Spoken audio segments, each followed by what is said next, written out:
So what's going to happen as far as these important meetings are concerned? What does this mean from a medical standpoint? What should Delhi be focusing on?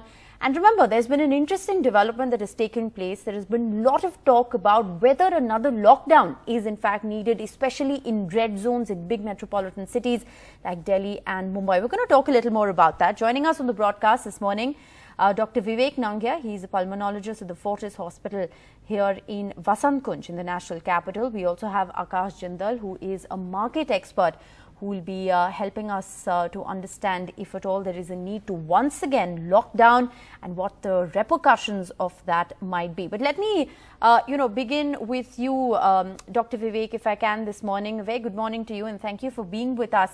There is a battle plan being made ready to deal with the COVID-19 situation, and let's just talk about the national capital for a minute, because we do really need to be fighting this coronavirus battle on a war footing, don't you think? Yeah, very good morning, Rishika and the viewers, and thank you for having me on the show this morning. Yes, I guess the numbers have risen drastically in the last few days, especially the last couple of weeks, and we do need to have a battle plan in place now. Otherwise, we will lose the game completely. See, most important thing is that we need to understand that 80% of these people who are suffering with COVID illness have only a mild illness, and they can easily be managed from home and they don't need to rush to the hospital. But on the contrary, what is happening is that because there has been so much of panic, as a result, people are actually rushing to the hospital even with just mild fever and nothing else. And then we have to understand that this is a long drawn illness.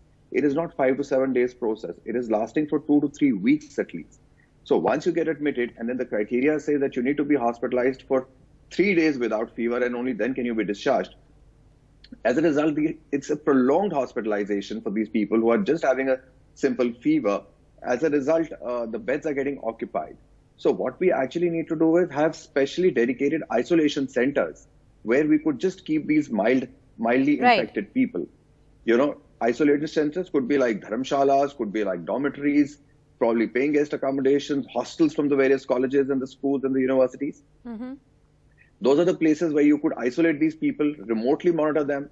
There are only 3 or 4 parameters that need to be monitored daily, like a pulse rate, a blood pressure, oxygen levels, and certain signs like a respiratory distress, confusion, chest tightness, or a bluish discoloration of the skin. These are 5-6 parameters that you monitor at home on your own, and there's usually not a problem. And this can be easily monitored by a paramedic. You don't need doctors to be doing this. Right. A paramedic, even an Ayush doctor or a homeopath or any other allied specialist could actually pitch in here and could be used for this kind of a purpose, for just simple monitoring.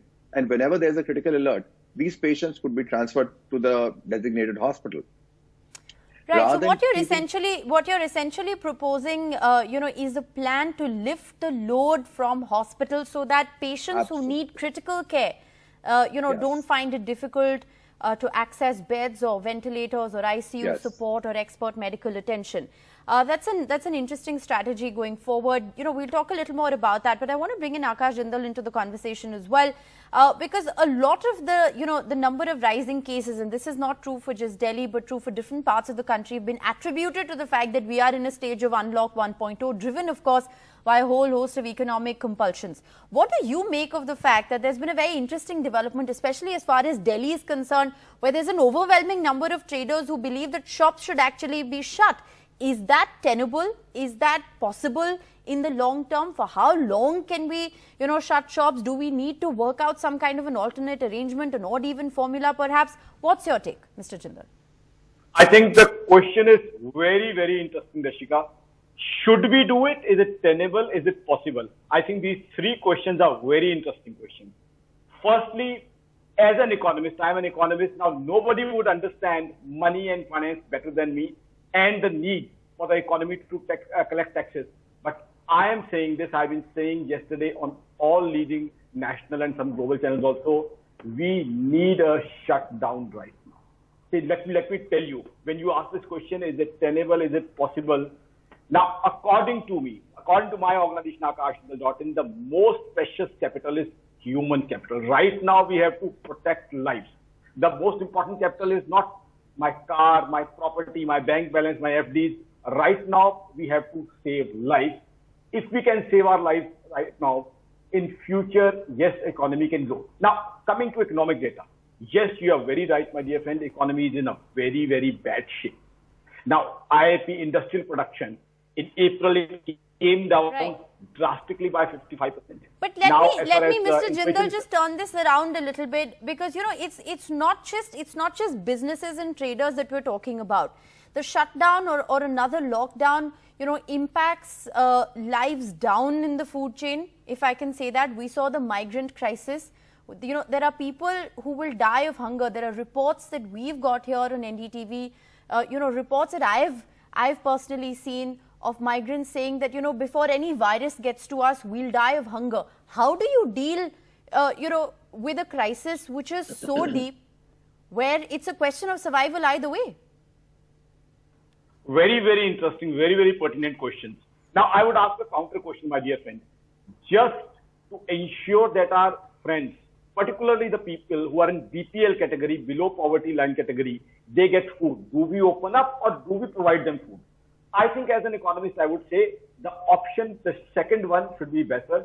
We must provide them food. That should be the duty of the government, whether it's central government, state governments, NGOs, or frankly, people like you and me who are well off and who can help them.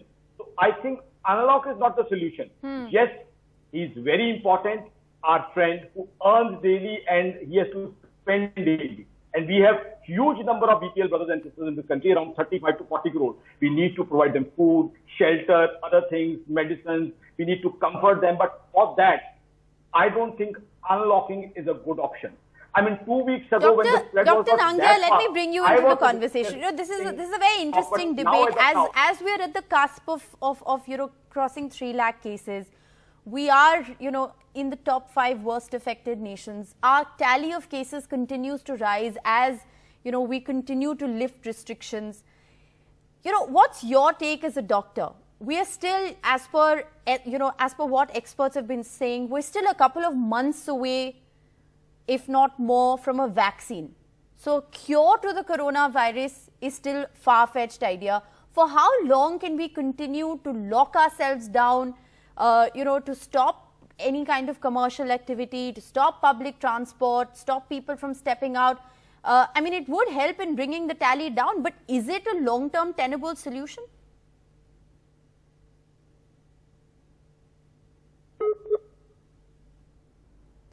All right, we'll try and reconnect with Dr. Nangia in just a bit, but it'll be interesting to get, a doctor's perspective on this as well. If I could come back to you, Mr. Jindal, what's the general feeling, in this few days that things have opened up? What's the general sense that you get? Are people venturing out? Are people scared? Are they cautious? What's the sense that you get from the ground? I think a very practical and a nice question. Now, if we talk purely about shopping, now there are 2 angles to it. Whether people have money to go out and do shopping. We all know, Ashika, that in April and May, people's income have drastically dropped. Now, GDP growth is expected to be negative. That's what RBI says in this year. Perhaps in the second half, we may grow a bit. People, whether they are in private sector employees, whether they are private businessmen, there has been a drastic reduction in income.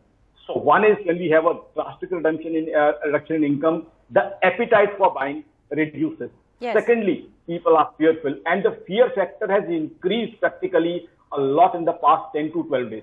Earlier, people, I'll tell you myself, earlier in the second week of May, third week of May, my colleagues, people whom I'm dealing with, business community, traders, they were asking for opening of economy. Now people are fearful. So even if we open up showrooms and shops, the biggest question is, do we have appetite for shopping?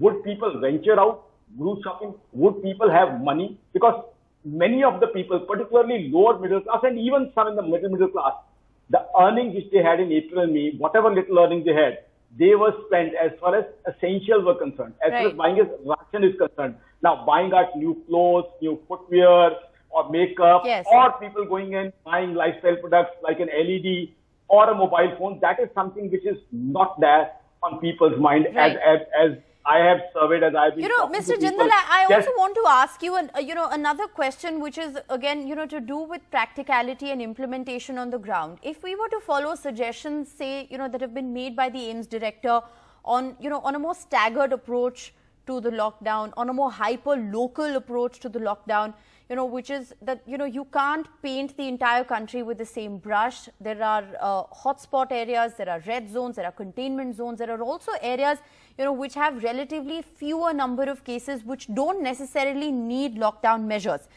Is it possible? Is it tenable? Is it practical to have different policies governing different pockets of the country? Or do you feel from a trade point of view, it's not possible, considering, there is a lot of import, export, there is a lot of interstate movement that ought to be facilitated?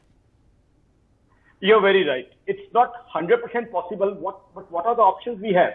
We can't lock down the entire country. When I am suggesting that don't open up that way, I'm just saying that wherever you have hotspots or cities like Delhi or Mumbai, where cases are increasing. In Delhi, minded the cases yesterday itself have been more than 2,100 in case I have the correct data.